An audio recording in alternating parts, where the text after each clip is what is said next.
está em primeiro lugar. A questão do coronavírus se abate sobre todo o mundo e cada país tem as suas especificidades. Como bem disse o chefe da OMS, o Brasil não é diferente. Como presidente da República,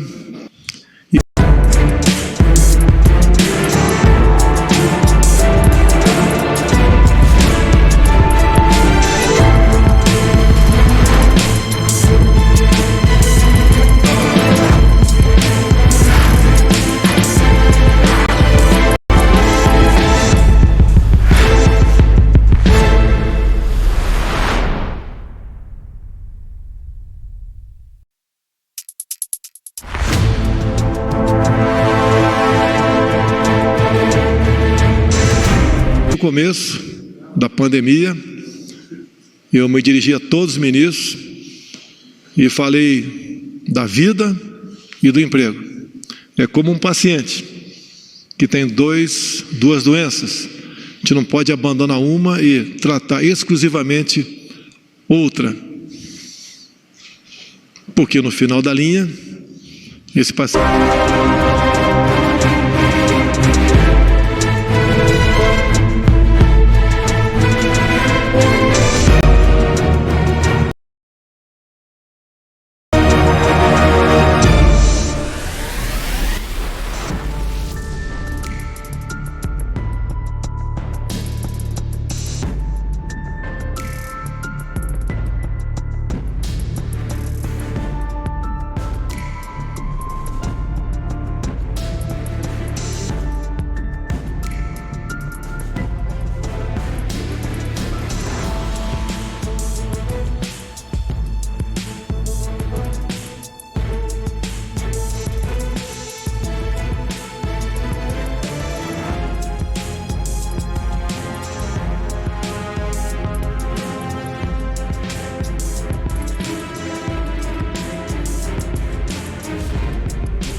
follow And one other thing, because we discussed this today with the senators, we had the congressmen and women.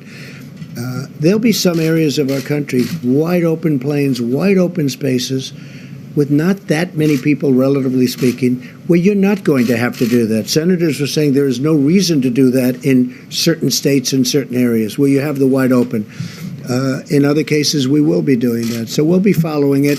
Largely, that also will be a function of governors. They know their states. So largely, that's going to be a function of governors. Yes. Yeah, you mentioned I think you used the term clear scientific benchmarks on testing. And the main periscope that I think you guys are talking about is the ILL syndromic as well as the surveillance and the sentinel testing. Yeah. Are you opening things up then without doing, I just want to be clear, are you opening things up without doing widespread testing? Is that because you don't have the capacity or you don't think it's necessary? We do have the capacity, but you have states without any problem. You have states with few cases, and those few cases have healed. You have states with very little death, relatively speaking. As I said, one is too many, but you have states with very little, and frankly, they're at a point where they have almost nothing. So this is a much different case than a New York or New Jersey, where they're going through, frankly, they go through hell. And if you look at New York, I'm looking at bed count, because you have to look at bed count, and it's really dropped. We built the Javits Center with 2,900 beds, and it was, they built it in 4 days. They did an incredible job, the Army Corps of Engineers. It was not used very much. We sent the hospital ship in to New York Harbor, and it was not used. Then we went COVID, and it still was not used very much because the bed count has gone way down, way down. In these states, when do you see yourself getting back to campaigning? This is not campaigning. I want to make the country better. I don't care about campaigning. This is about making our country better. I think this team has been incredible. Whether it's Army Corps of Engineers, whether it's FEMA. One thing that happened on the call today that I noticed more than anything is Pete Gaynor. So many governors said, "I want to thank you." Pete Gaynor called up. They had tornadoes in a big part of our country this week, and they were all saying that he has been unbelievable. They called one after another. They were thanking us that's FEMA, and they were thanking us. No, I want to heal this country. This is a war. We've been through a war. We have an invisible as opposed to a visible enemy. I think in many ways the invisible enemy is much more dangerous, is much tougher. In the G7 today, I went through country after country. We were there. We all get along great. Angela Merkel and Shinzo Abe, Prime Minister of Japan, and all of them. And their countries have been devastated by this. Their economies have been devastated by this. 184 countries all over the world. And we went through one after another. And I was angry because it should have been told to us. It should have been told to us early. It should have been told to us a lot sooner. People knew it was happening, and people didn't want to talk about it. I don't know why, but we're going to get to the bottom of it. But people should have. China, I'm not saying anything. I'm saying people should have told us about this. They should have told the rest of the world too. When I looked at Germany talking today, when I looked at France talking today, the European Union was there represented. That represents a lot of countries. Their economies have been devastated, but they're going to build them back. But we're going to build this economy back bigger, better, stronger than ever before. You watch. And we have stimulus. And we're going to do things, whether it's infrastructure, which we would like to be able to do, our roads, our tunnels, our highways, our bridges. Our bridges need help. A lot of you have reported on our bridges. A lot of bridges are in bad shape. They should have been fixed 25 years ago, and they're still standing. They have to be fixed. So hopefully we'll get an infrastructure bill. The good news is the interest rate is close to zero, and zero interest is a good thing when it comes to rebuilding your infrastructure and your country back. Please, in the back. Mr. President, walk us through the calendar, if you would. When it comes to Memorial Day or even Pentecost in May, you've got July 4th, Labor Day weekend. What would you anticipate at each of those milestones? Well, I don't like to anticipate because you have a couple of states that are in difficulty, that have made a lot of progress, by the way, and they're either here or they're heading down. So I'm not going to go in terms of dates, but I think we're going very quickly now. I really believe. I think we're going to have A lot of states open relatively soon. We're beating the date. I said a date of May 1st, and, here we are. And I think you're going to have some nice surprises over the next few days, and that'll be before. And that's big stuff. Some of those states are big. They're big stuff, very important states. And it's going to be added on. And as we look, I don't want anyone coming back that isn't in position to come back. The last thing we want is for, let's say, a New York to come back too soon, or a New Jersey to come back too soon. We want them to come back when they're ready. But they're really heading in a good direction. And I think it'll be much faster than people think. I think it'll be quicker, but it's got to be safe. Yeah, please, Elizabeth. Thank you. Has the government modeled the possibility of what might happen, how many deaths might occur if there is a widespread resurgence? If this just doesn't work, I mean, how many deaths are we talking about? So if we didn't do what we did, we were talking about up to 2.2 million deaths. So that's 5 times almost what we lost in the Civil War. Okay, if everything happens properly, and if we continue to go the way we're going now, we will be significantly less than the lowest number with mitigation. So we'll be significantly less. And it's still a lot of people. 1 is too many, as I've said. 1 is too many. But we'll be under the number of 100,000, which was the minimum number projected by the model. And I give everybody up here, I give all of the people that we've been working. I mean, this was a military operation with a lot of private help. If you look at Roche, they were incredible. Look at Johnson & Johnson now, what they're doing. They are very far advanced on a vaccine. I think therapeutically we have some of these genius companies. They're truly genius companies. I'm seeing them. I'm meeting with the people that run the companies and scientists. And, I mean, what they're doing is incredible. It's incredible. It's a beautiful thing to see. So I think we're very far advanced, and I think we're going to be in great shape soon. Yeah, please. Mr. President, I know you don't want to mention specific states, but what about Washington and California? Do you have guidance for? You mean Washington State or Washington here? Washington State and California. Well, that's going to be up to them. They're going to have to make that determination. I mean, the governor of Washington was saying that he can't find cotton, because, a swab is a very easy thing to get, and swab is essentially, it's a little bit more sophisticated than a Q-tip, and you got to be able to go out and find. The federal government shouldn't be forced to go and do everything. What we've done is incredible. What we've done are the ones that can't be done, like, for instance, the ventilators that can't be done by anybody but a very powerful, very great manufacturing country, which is what we are and what we're really getting to be. And I have to tell you, some of these companies, what the job they've done, and we're going to recognize them pretty soon, the job they've done in terms of getting out, in particular ventilators, because ventilators are so hard. They're so, I say, and some people say, oh, it's not really as complicated. Well, it's like building a car. And you know what? The price is the same, too. It's a very expensive thing for a sophisticated ventilator. It's very, very tough stuff. Yeah, please. Mr. President, let me toss this question up to you and to the doctors as well. Truthfully, for those states that aren't ready to go to phase 1, to get through these phases, do we have an idea of how many millions, tens of millions of tests they're going to need for them to get through these phases? Any number out there? A test of any sort? Yeah, so I mean, you've heard me talk about tests for a while from the podium, and I think what has happened over the last several weeks is hospitals and clinics that could move to the more point-of-care test, move to those point-of-care tests. And what it's left is an amazing array of capacity that exists in the country for at least 1 million more tests per week. So we have a whole team working lab by lab to see what it would take to turn on all of those labs that aren't running the pieces of equipment now.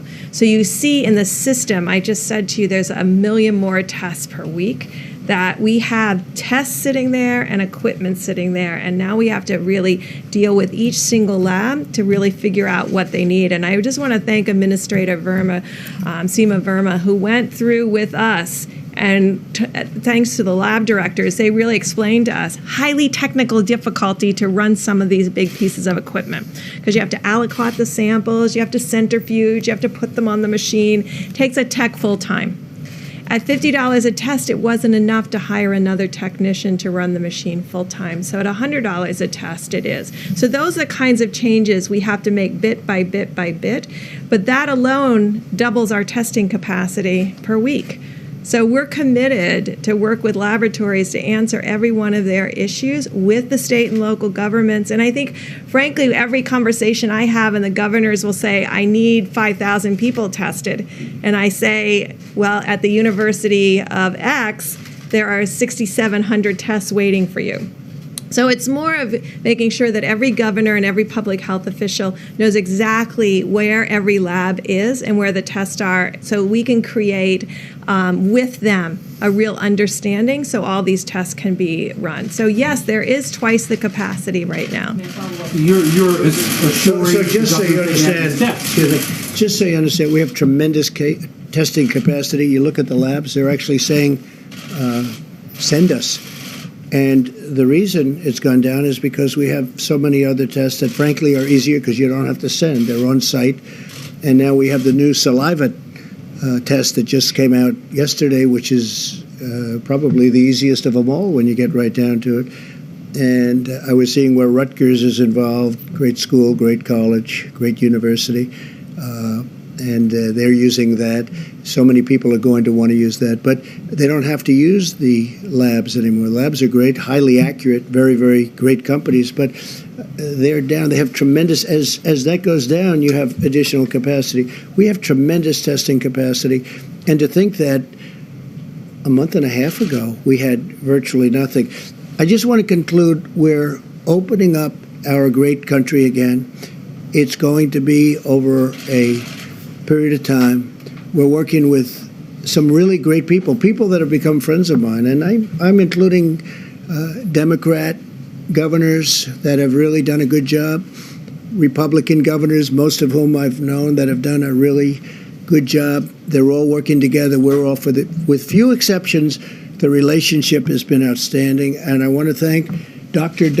and Mike. I want to thank the director. Fantastic job. We've all done, by the way, head of the FDA, he has broken hurdles that years ago, even recently, would have taken years. He got one thing done in one day that would have taken 2 years for somebody else. So I want to thank Dr. Hahn of the FDA. We have incredible people that we're working with, and we're going to bring our country back, and it's going to be bigger and better and stronger than ever before. We have learned a lot. We've learned a lot about ourselves. I want to thank everybody, and most importantly, I want to thank the American people. Thank you all very much. Thank you. Quick question on grocery sponsor.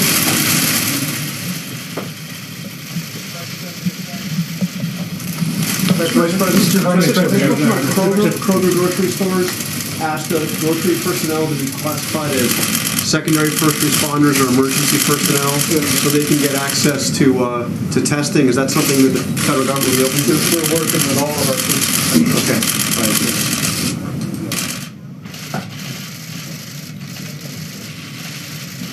All right, everybody. The state of Washington just wrapped up their daily coronavirus update, so we're going to tune in now on News Now and on coronavirusnow.com. I will clip this entire news conference on YouTube for you to watch again and again and to share.